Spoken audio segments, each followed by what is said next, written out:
And so we are going to have this global report, human rights report. We feel that this is a human rights issue, and therefore we need to speak up, and we need to also let our people know what is going on, so that we will not just sit and allow ourselves to be abused year after year, day after day, time after time. He said this is WACPtv Internet TV Atlanta. Ashe. Ashe. Ashe. He said this is WRFG Radio Atlanta. Ashe. Ashe. He said this is Talkback Live Radio. Ashe. That Internet St. Louis.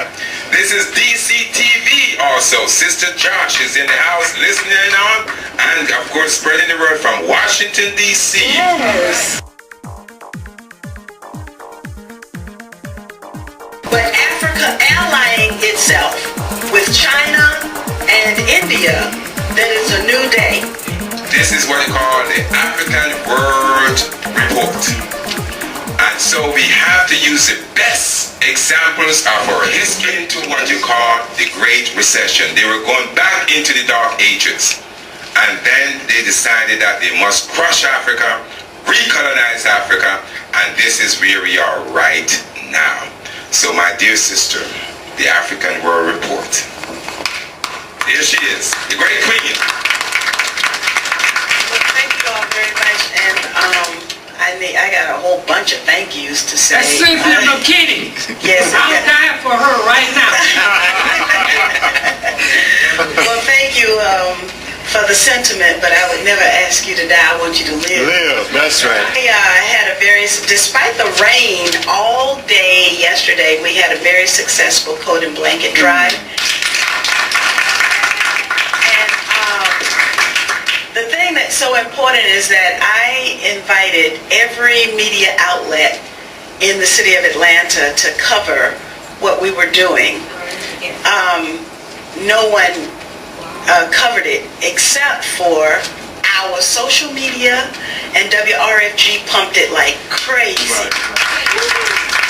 And on the immigration issue, the thing that came to my mind when all of the discussion about Nelson Mandela was up was that we cannot afford to win on the battlefield and lose at the peace table.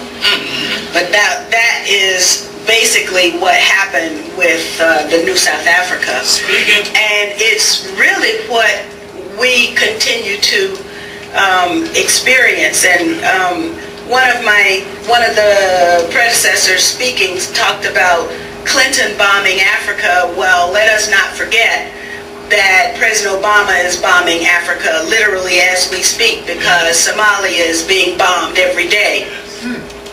My sister and our hostess spoke about the treatment of Ethiopians. Well, I saw the treatment of Ethiopians when I was in the Israeli prison. And I saw the video that's been posted as well about the treatment of Ethiopians by the Saudis. And this is an opportunity for us to come together, Africans in the diaspora, Africans in the United States, I don't know what we call ourselves, and the immigrant Africans who now live here. We have to find a way to work together, right? Because one of our the speakers talked about the guile of the enemy, and I want to mention that briefly. What I have learned in my sort of maneuverings at this point, and I'm trying to get documentation on it, was the idea that Hugo Chavez had and shared with Muammar Gaddafi. And this is also going to be something that won't be celebrated in high places, but it's something that we need to know about. And that is, Hugo Chavez was working on Latin American integration. Well, we know that Muammar Gaddafi was working on Latin American integration, on African integration, sorry.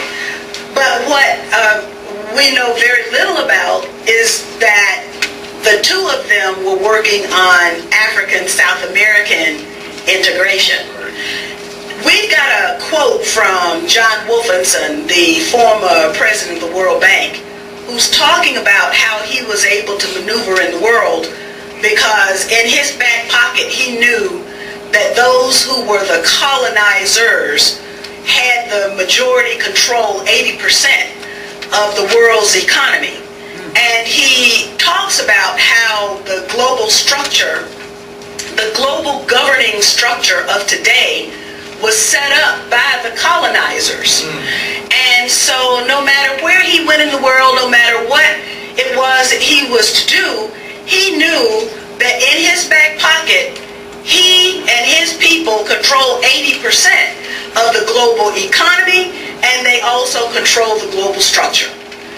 Now, what is about to change? What is about to change, and this was the message of warning that Wolfenson was giving to the young graduate students at Stanford Business School, was that this is no longer their world. Because of the rise of China and India and the alliance of the African states no longer with Europe, but Africa allying itself with China and India, that is a new day. And it will be a brave new world. He said this, to use his quote, he said this is a change of tectonic monument. He said this is a tectonic shift that is about to take place where young white kids can go throughout the world, but they will not have the global apartheid structure that exists today to support their dreams and aspirations. This is something that I think we need to understand. It really should never have been the other way, the way it is now. Because technically we're 84% of the world's population. So why is it that 16% of the global population control 84%? That's global. But then we don't even need to go on a global level. We can look right here at what's happening right here in the state of Georgia and see how the minority control the majority. I wanted to mention something about if we are about power, what do we do with the power that we have? And I just want to mention, I don't want to talk long, but I want to mention 3 examples. One example was when I was in the Congress, and there was an entity called the Southern Africa Development Fund, and it needed to be funded. It didn't have any money. It was just a blank vehicle that could be used if it was lifted up and financed. So I worked with the Appropriations Committee to actually put some money into the Southern Africa Development Fund. And the idea was going to be that our former United Nations ambassador, Andy Young, would sit at the head of the Southern Africa Development Fund. And that was how we went through the entire process of funding and everything. And this would give black people the opportunity to control some of our tax dollars and direct it effectively toward Southern African projects.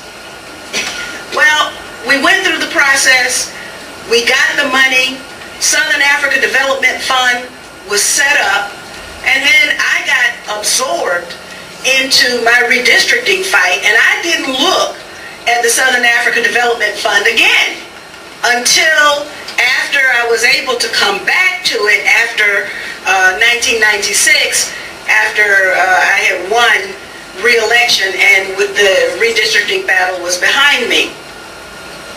Lo and behold, what did I find? What I found was that Maurice Templesman had become the manager of the Southern Africa Development Fund. So something that was set up for us, by us, with our fair share of tax dollars, was handed over to another community to manage. priorities became the priority projects that were financed by the Southern Africa Development Fund. It's just an example that when we have the power, we need to darn keep the power. That's right. We don't need to give the power away. Also, there was the matter of, this is the second Congress story, that we were trying to do something with Africa manufacturing on the continent. And we were trying to get the members of the Congressional Black Caucus to buy into, this was an idea actually that Earl Hilliard in Alabama had come up with, and that was each member of the Congressional Black Caucus take a region that was populated by Africans, and then we, in the normal course, come on Mukasa, in the normal course of our congressional business, we would also do something on behalf of African people in other places in the world. We had one member of the Congressional Black Caucus object to the idea and say, I represent South Carolina. I don't represent South Africa. And this is the kind of attitude that prevails, that if we're really serious about our issues, then we've got to take to task those people who would have us win on the battlefield, whether it's a military battlefield or it's a political battlefield in the form of an election, and then lose at the peace table. The other example that I want to give has direct bearing on Congo, and that is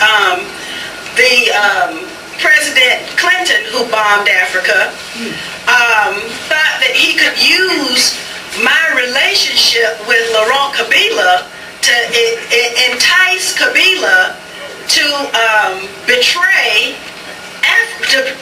Congo and to betray Africa. And so that's how I ended up getting invited to fly with, at that time, United Nations Ambassador Bill Richardson, to fly to Congo and participate in a meeting there. I don't think I've ever told this story to you guys anyway. And so we're sitting in the room, and this is before the famous march into Kinshasa, so Mobutu was still in power. And but the handwriting was on the wall, and it was just a matter of time before Mobutu was going to leave, and Laurent Kabila was going to take over all of Congo, and all of the deals that were going to be made needed to be worked out prior to. Here's another thing. When the so-called, what do they call it? The black unity, black progressive unity. There's a black organization of progressives that's supposed to be united. And the idea was that, you can't put an agenda to candidate Obama because while he's campaigning is not the time to press a political agenda. You remember that? But we have to be clear. Again, we're not just struggling for an end to apartheid in South Africa or an end to Jim Crow in the United States. We're struggling for power. That's right. And the idea was going to be that our former United Nations ambassador, Andy Young, would sit at the head of the Southern Africa Development Fund. That's how the NAACP started. Do you hear what I just said? The NAACP and the modern civil rights movement came from the Pan-African movement.